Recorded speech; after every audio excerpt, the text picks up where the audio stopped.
Good morning everyone. This morning, oh sorry that's the wrong focus. This morning I'm working on a little Nissan Micra. It's a 2001. It's a 1 litre, and the problem with this car, it was a crank no start. So you can see there that the check engine light is on. So I was fairly confident that the computer was powered up. So then, this is my neighbour's car, so the only thing I had at the time was this little scan tool on me. So I went in and I checked for RPM and I crank it, so like hear that. So you can see that we're getting a good RPM reading. So the next thing I wanted to maybe check, see if one of the sensors was working. So I'll show you this. So I went down. Oh dear, it doesn't like that start and stop. So I went to this MAF sensor to see if we're getting a reading on that. I'll hear that ticking over. So I wasn't getting any reading on the MAF sensor whatsoever. So after that I went back to basics. I'll take you and show you in the car. So I went and checked for spark, and we had spark, and the fella was with, he pulled the pipe off and there was fuel coming out, so the pump was working. So I then went and checked injectors, but I never had any feed at the 12 volt supply. So what I then done was I put a little, you can see it there, I just pinned into that one of the injectors at the common wire, which on this car is the white with the green trace, and I just ran it up to the battery, there we go, up there. And once I've done that, I wonder if that will stay. The car then started, so I'd like to hear this. There you go, that's the car starting with the 12 volts of the injector, and also I'm getting a reading there on the MAF sensor. So I went to check the wiring diagram to see where the 12 volts come from, and they seem to come from this fuse box in here, and I think it's this, is it the second fuse down there? Let's check that.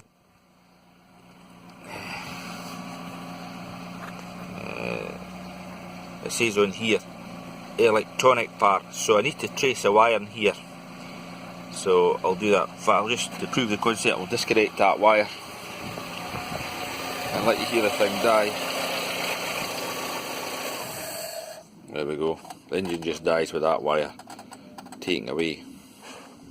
So here's a diagram for the Nissan K11. Now this is the late model, so this is the latest K11, so this diagram is not exactly quite right, but it'll do the job. So what you then do here, you start at the battery, and from the battery you can see this first connection here, this white wire that disconnects, and that goes into the fuse box.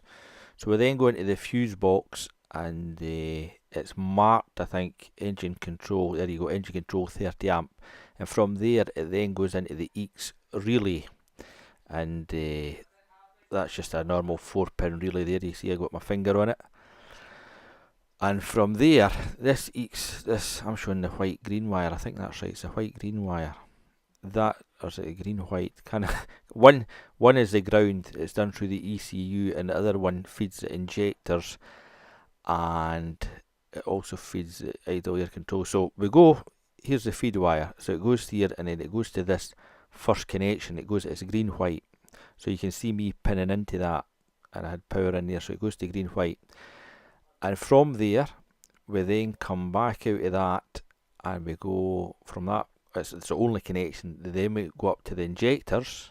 So you can see that's where I was pinned in through the white green wire, it fed the rest, and it also feeds the airflow sensor and also the idle air control sensor, so that thing feeds quite a lot. So my next step was to trace the wiring, and what I used was one of these things that they make a noise and they beep. I'll show you in a minute. They trace it. So what I then found, I injected the signal into the first injector, and I found it came back to this connector here. I'm looking at a white green wire, so it goes into there.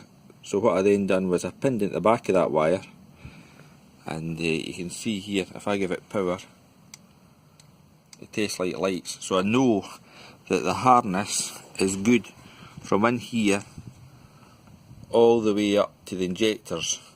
So I'm tracing the harness from there into this, I think it's this fuse box, or into this relay box, and there's also a fuse box that I showed you earlier on, so I'll get back to you as soon as I do that. It was fault finding. You can see the things came back to life. So I was into the fuse box here, just in front of the battery, and it's this one here, and here's the cover.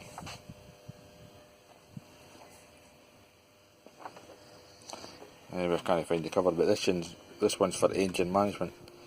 So if I remove that fuse, you notice that goes out. So that's that fuse there, and then out. Now this is the relay, you can see that. It controls the fuel injection system, so it's the second relay in.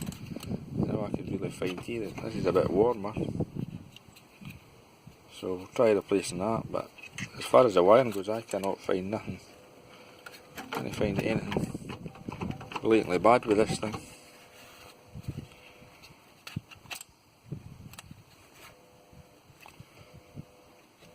This work, I've actually removed the fuse, and that's me back probing into the relay. And if I give this side power,